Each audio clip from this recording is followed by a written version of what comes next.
Samsung just dropped the official Galaxy Unpacked invite, and we're exactly 2 weeks away from the Galaxy S26 series. But here's the thing, we don't need to wait.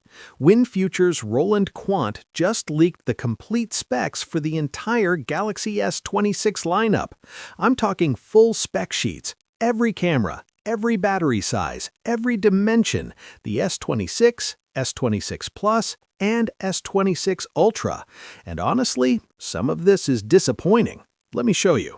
First, the official stuff. Samsung confirmed Galaxy Unpacked is happening February 25th in California, and they're doing something kind of clever with the marketing this time.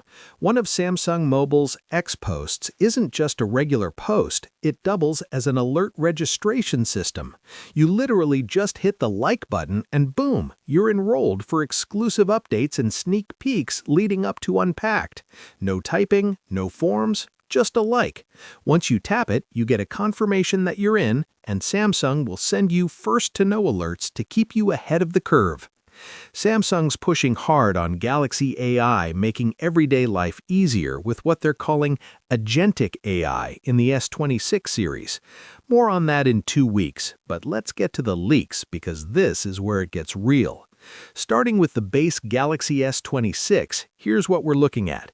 6.3-inch dynamic AMOLED display with 2340 by 1080 resolution and 120 Hz refresh rate. That's up from 6.2 inches on the S25, so slight bump there. Samsung Exynos 2600 processor, at least in Europe. No Snapdragon for the base model. 12 GB RAM with 256 and 512 GB storage options. The good news is the base model starts at 256 GB now instead of 128. Cameras: 50-megapixel main with f1.8, 10-megapixel 3x telephoto with f2.4, 12-megapixel ultra-wide with f2.2, and 12-megapixel selfie camera. Battery is 4,300 mAh, up from 4,000 on the S25. But here's the problem. Charging is still stuck at 25 watt. No upgrade there. It's running Android 16 with One UI 8.5, has Corning Gorilla Glass armor protection, IP68 water resistance, Wi-Fi 7, Bluetooth 5.4, and weighs just 167 grams. Colors are white, blue, black, and violet. So let me get this straight. The battery didn't grow, the cameras didn't change, the RAM didn't increase, the weight and thickness stayed the same. It's like Samsung threw this phone together at the last minute after the Galaxy S25 Edge flopped. There's almost no reason for this phone to exist. Alright, now the S26 Ultra. This is where things get better, but still not revolutionary. 6.9-inch dynamic AMOLED display with 3120 by 1440 resolution and 120 Hz, same size as before. Qualcomm Snapdragon SE 8 Gen 5 processor, the best chip available, and it's going worldwide. 12 or 16 GB RAM options. Storage goes 256, 512, or 1 TB. Now the cameras. This is where Samsung actually upgraded things. 200-megapixel main camera with f1.4. That's a jump from f1.7 on the S25 Ultra, significant for low light. 50-megapixel periscope telephoto with 5x optical zoom and f2.8 aperture, improved from f3.4. 12-megapixel ultra-wide with f2.2 and 12-megapixel selfie camera. Battery is 5,000 mAh.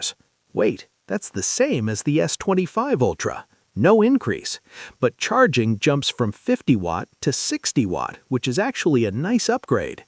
Here's what did improve though. Weight and thickness. It's down to 214 grams from 218 grams and 7.9 millimeters thick instead of 8.2, so it's lighter and thinner while keeping the same battery size.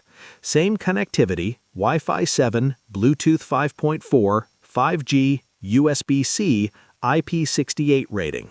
Colors are white, blue, black, and violet. So, is the S26 Ultra enough to convince you to upgrade from the S25 Ultra based on specs alone? Probably not based on specs alone. Better cameras with wider apertures? Yes. Faster charging? Yes. Lighter and thinner? Yes.